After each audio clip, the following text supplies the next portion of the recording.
Welcome to Dark Horizon Creations. I'm Mike. Ladies and gentlemen, I want to take just a few moments of your time and talk to you about this toy. This is the Trendmasters Battlestar Galactica Electronic Colonial Viper. It was first released back in 1996, along with an electronic Cylon Raider. Now, I've previously reviewed both toys on my YouTube channel this past week. If you haven't watched those reviews, you can go back and watch them. And it'll bring you up to speed on all of the details and features on this, as well as providing you a closer look at the toy before I modded it at all. I want to specifically talk to you who are collectors and customizers, because I think the information I'm going to share you'll find interesting, if not useful. So initially, I set out to just do a basic repaint of this ship. I played around with different color schemes and things like that because I didn't want to copy anything I had seen on screen before. I wanted to make something a little bit different, a little unique. I'm a big fan of the original Battlestar Galactica series, but there are elements of the reimagined series that I do like. So I was taking inspiration from both of those in what I decided to do. And really all I set out to do was just a simple repaint. And I ran into trouble with the canopy because I was going to repaint just the frame of the canopy to give it a metallic appearance. And the original color of the canopy is a transparent orange color.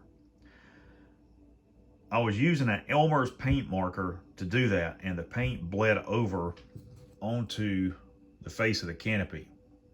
And I immediately tried to clean it up with 70% isopropyl alcohol, and it would not come off. I've never encountered anything like that before. I have encountered instances with those paint markers where I might have a little bit of paint get over on the edge of something and it wouldn't come off, and I would have to completely repaint what I was working on. This is the first time that I've encountered that with a transparent plastic part. So as I continued to try to clean it, it just got messier. I finally had to sand it down to remove it, and then I used my rotary tool to try to buff out where I had sanded it, and it did not work. The only option at that point was to repaint the canopy, and I decided to just repaint it black for now, and I used apple barrel gloss black paint, and when I find an appropriate color for the frame, I'll go back and paint that in by hand as well. So that's the first thing that I did. I also repainted the panel lines and the stripes you can see on the front of the ship. Those are not painted at all. Only this trim around the nose and the sensor housing was painted, as well as the red markings on the back. And I used the Folk Art metallic lipstick red is what I actually used for this color to paint the striping.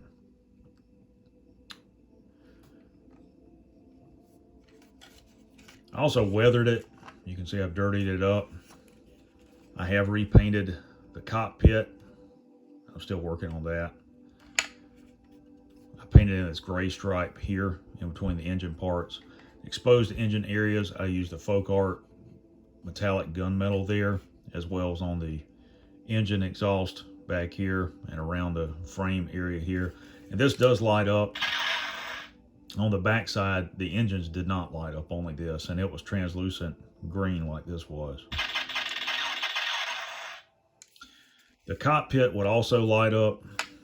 The other thing I did is I completely disassembled this because there were two like little laser cannons or whatever sticking out here, and I used my rotary tool to cut those and then sand it so that it's flat, because on the actual Viper, this is just the window housing for the sensors.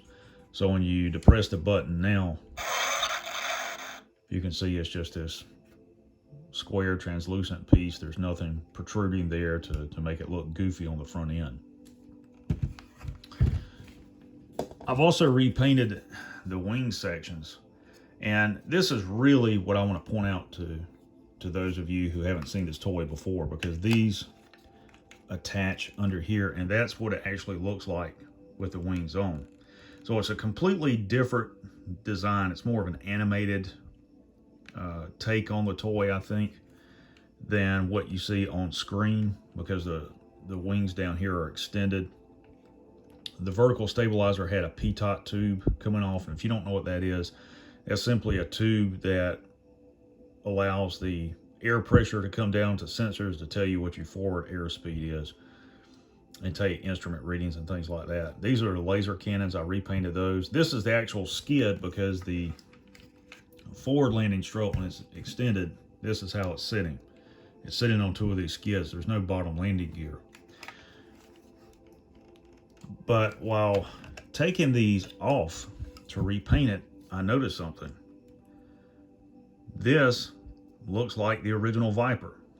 It's got the original size wing down here. So you still have the option to put this off or on, but I decided to, for the purpose of doing what I wanted to do, leave it off because that makes it look like the original ship.